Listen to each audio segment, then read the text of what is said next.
talk about the final segment in our parenting unit on parenting sensitivity. We've been talking a lot about sensitiveness and responsiveness, so it's good for us to actually explain what we mean by sensitive parenting.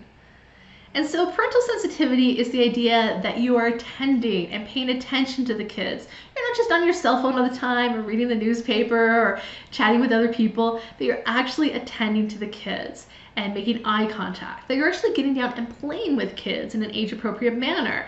That infants, need peekaboo and toddlers need some fun games. Even preschoolers and elementary kids need you to do tea parties or what have you once in a while.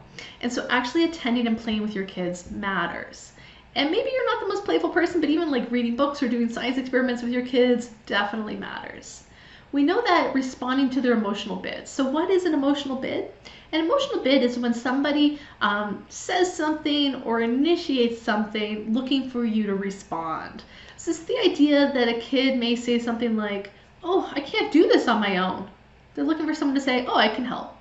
Or they might say, "I don't know how to find this. Would you like me to help?" So you're not waiting for them to be able to articulate, "Would you be able to help me with this?" Because kids sometimes can't articulate that. You're looking for them. Or you'd say, emotional bid could be as simple as, "Hey dad, hey mom," and they're looking for you to respond. And so that could be an emotional bid. Emotional bids can also be nonverbal. It could be something like a kid pointing, or a kid looking like they're about to become upset, or a kid struggling with something and they've struggled with it long enough that it's really time to cave in and kind of help them. So that's the idea, that you're monitoring for these emotional bids. Emotional bid is called that because the child's emotionally invested in this and they want you to be too. So if you respond by becoming emotionally invested in what they're invested in, that teaches them that you're going to respond to their needs and you're going to be there for them. Of course, parental sensitivity also includes the notion of flexibility. This is the idea you're not going to follow a strict formula. This is the idea a lot of new parents sometimes say, "Okay, so when my child does ABC, I do this." And they follow this strict kind of formula. The problem with this is parenting is not a one-to-one formula. It's a dynamic, multi-level model that is very intricate with lots of latent variables. You don't need to know that stat stock. Sometimes rules work. Like when my kid yawns 3 times, it's time to put them to bed. But sometimes rules don't work. Like maybe my kid's not yawning, but they're definitely overtired and they're acting all hyper, it's time to go to bed. Sometimes you might say, "Well, you like cereal on Tuesday, why don't you like cereal on Wednesday?" You need flexibility. Sometimes kids are going through growth spurts, or they're going through a developmental phase where they're going to be a little bit different that day, or kid to kid, every kid is individual. So you have to offer some flexibility and understand they're not going to follow a rigid formula all the time. Finally, parental sensitivity includes things like direct instruction. Direct instruction is the idea that if you're trying to coach a new skill or trying to teach a new thing to a child, you give them really detailed information so that they'll be able to exceed the first time around. That's going to build up their confidence a little bit. This is the idea if you're trying to teach them how to write a letter, you don't just kind of go through it quickly. You start off really basic with how to draw lines and then how to angle the lines, and you give them a proper instruction how to hold a pencil, but you're not being too rigid or judgmental. They're going to make mistakes the first couple times, but you're kind of letting them have the hang of it. And so that way they understand what's going on. Direct instruction can also be explanations for why you have rules or why the rules are in place, so they can kind of wrap their mind around the rules a little bit better. So that's the starting point in parental sensitivity. But it also requires nurturing, validation, and feedback, which I'll go into in a little bit more detail. So what does nurturing mean? Well, what we find is Stephen Bavlik, a researcher who started the nurturing parenting curriculum in the 1980s, really set up this nice paradigm of nurturing versus hurting. And according to Bavlik, every action we take or receive is either a nurture or a hurt. Essentially, we are always in one of these 4 categories at a time, and that is constantly the way we act towards other people is either nurturing their development or hurting their development, and the way other people respond to us is either going to nurture us or hurt us. And he's very critical about that this is a black-white situation. There's no middle ground. Bavlik's work comes out of the parenting abuse and parenting neglect research and really trying to educate parents about what could be considered neglectful and what could be considered abusive, and really trying to get them away from the hurt and hurting areas and into the nurturing and nurtured areas. So by nurturing, we really mean about what you're doing towards other people. And so what is considered nurturing could be addressing someone else's needs, responding to those emotional bits, showing appreciation for them, and doing just things to brighten their day. Doing something that puts a smile on someone's face, or making them feel like they matter. They're a person with dignity and they deserve love and they have worth. So this could be a pep talk, this could be a pat on the back, this could be giving them attention or playing with them.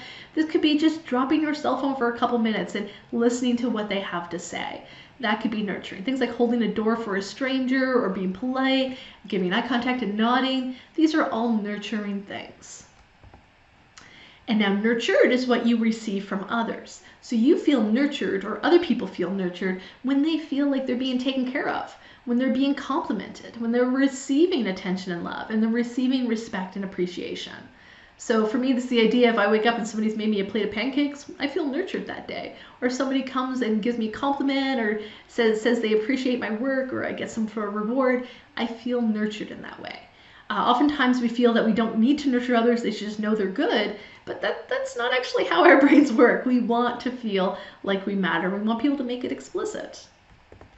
Now the opposite, of course, is hurting. So what counts as hurting someone, according to Bavlik, is not necessarily physical pain, but just anything that takes away from them, anything that kind of makes their day more difficult.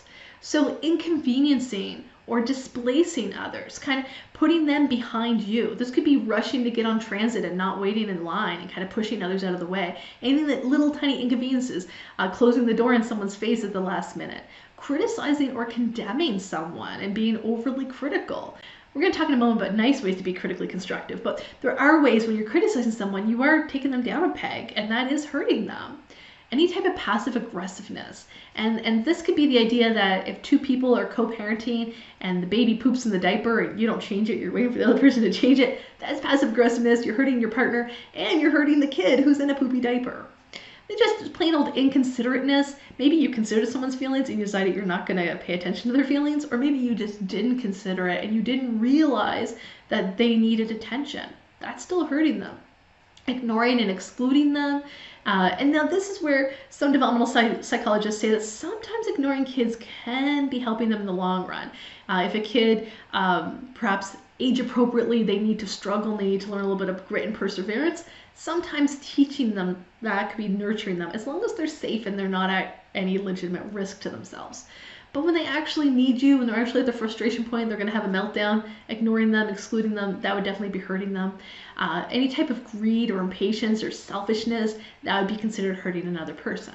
And so this is a really broad definition of hurting. This goes beyond what we consider aggressiveness. This goes beyond what we consider selfishness. It's really broad definition. And he intended it to be so. It's anything that is considered selfish or self-centered that is putting someone back a peg and putting you forward is considered hurting another person. And his definition of being hurt is when you feel unsupported and isolated. If you feel betrayed and let down, if you feel misunderstood, or if you feel outright attacked. So this is the idea that if somebody has put you last, if somebody has pushed you out of the way, if you're playing a game and if you're going to go to gym class and you're the last one picked, you feel hurt. That's real hurt there.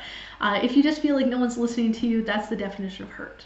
So of course, according to Bavlik, we want parenting sensitivity to focus on the nurturing side and less on the hurting side. And with that really broad definition of hurting, he really argues that everything is always either nurturing or hurting. And if you're not actively nurturing your kids, you're actively hurting them.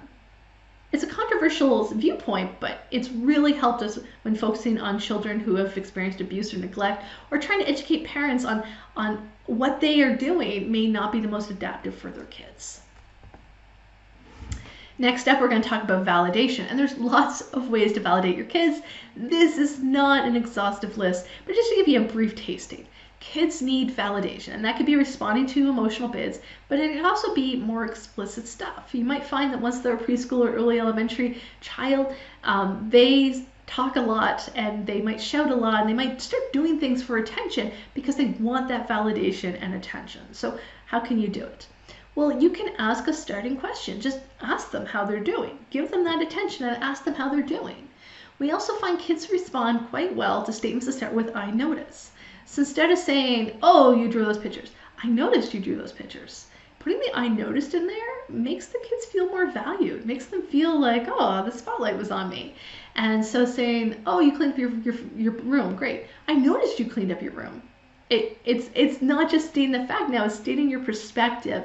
And it's really nice for them. It makes them feel like, oh, you noticed it. Also, sometimes kids just want you to hear what they're currently saying. And some kids will keep repeating. And you might notice you're saying yes, yes. You might be making eye contact. You might have stopped what you were doing. You're saying and they just keep repeating it. Good little trick is to repeat exactly what they're saying. All right? I can't find my toy. You can't find your toy. I'm so frustrated right now. You are frustrated right now.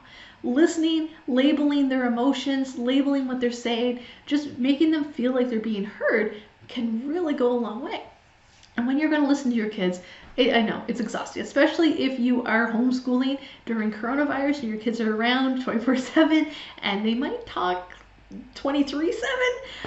It can be hard to always listen. But once in a while, if you listen authentically and deeply, just listen to what they're saying. Don't just say, yeah, oh, cool. You actually listen and you can respond to me, oh, that's what they said. Hey, I like that. You can actually respond in a way that they know you get it. They're going to feel a lot more validated. Again, nobody can do this all day, every day. Cut yourself some slack. But if you can do it once in a while, it's going to make the child feel heard. It's going to help them with their emotional well-being.